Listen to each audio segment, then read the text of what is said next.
Salve a tutti, parliamo di moto rettilineo uniforme e quel movimento per il quale la velocità è costante, è sempre uguale, quindi la velocità la indicheremo con la lettera V e anche intuitivamente possiamo capire che la velocità si calcola dividendo lo spazio percorso con il tempo.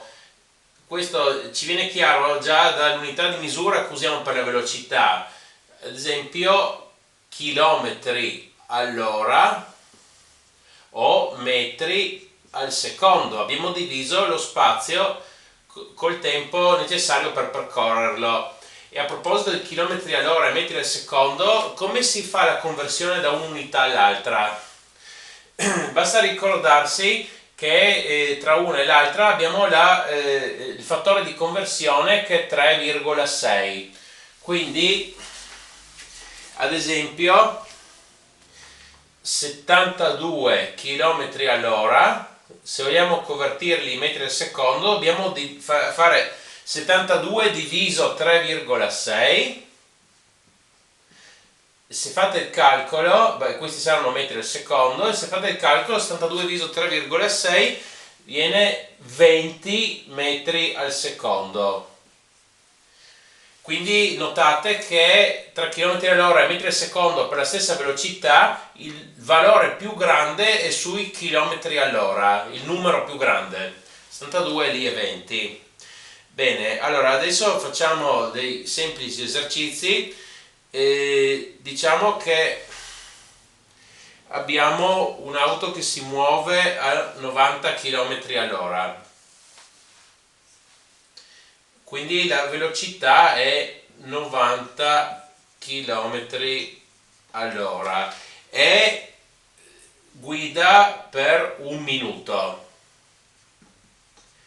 Ci chiediamo quanto spazio percorre, sempre considerando che si muove a velocità costante. Allora, se qui abbiamo chilometri all'ora e qui minuti, queste unità non vanno insieme, quindi bisogna per forza fare una conversione. Possiamo convertire chilometri all'ora in metri al secondo usando 3,6 come prima, e se facciamo 90 diviso 3,6 otteniamo qua 25 metri al secondo. Però un minuto, qua abbiamo secondi, qua abbiamo minuti, un minuto lo convertiamo in 60 secondi. Va bene, adesso possiamo invertire la formula. Velocità è spazio diviso tempo. A noi interessa ottenere lo spazio e quindi dobbiamo toglierci via questo t, s diviso t. Per eliminarlo dobbiamo entrambi i lati dell'equazione moltiplicare per t, perché qua s diviso t per t mi darà s e qui a sinistra abbiamo v per t,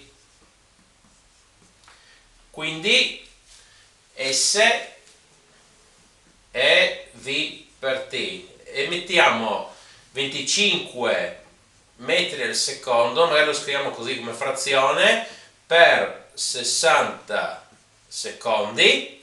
I secondi qua sono il numeratore, qui il denominatore vanno via, come vedete vi rimangono solo metri. 25 per 60 viene 1500 metri. Volendo potevamo, allora qui le unità devono essere dello stesso tipo, volendo potevamo lasciare qui chilometri all'ora e convertire 60 secondi, cioè un minuto in ore, però veniva un sessantesimo di ora, vabbè, veniva fuori lo stesso, avremmo ottenuto il risultato in chilometri. Facciamo ancora un ultimo esercizio.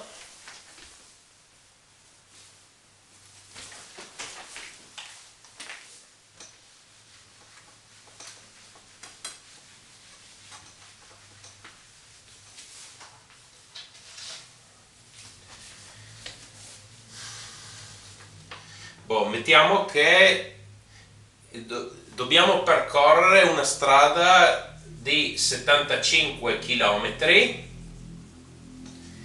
e muovendoci a velocità di 25 km all'ora e ci chiediamo quanto tempo dobbiamo impiegare. Allora, la formula di base è questa: velocità è spazio diviso tempo. Allora, noi dobbiamo ottenere tempo, però qui sta sotto al denominatore. Per prima cosa non deve stare più il denominatore, quindi moltiplichiamo per t. S diviso t per t abbiamo già fatto prima, S diviso t per t fa S. Qui a destra abbiamo S e qui abbiamo V per t. Adesso ci interessa t. Allora qui è V per t. Allora dobbiamo dividere con V. V per t diviso V, V va via. Quindi t è S diviso V, o scriviamo come frazione S fratto V. Qui non è necessario convertire, perché? Perché qui abbiamo chilometri, qui chilometri all'ora.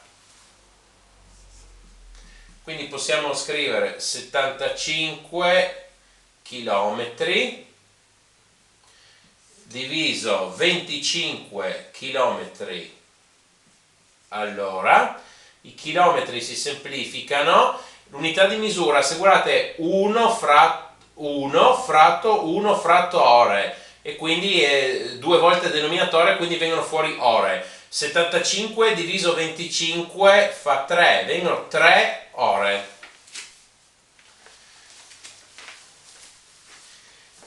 Per favore mettete un mi piace e iscrivetevi, grazie.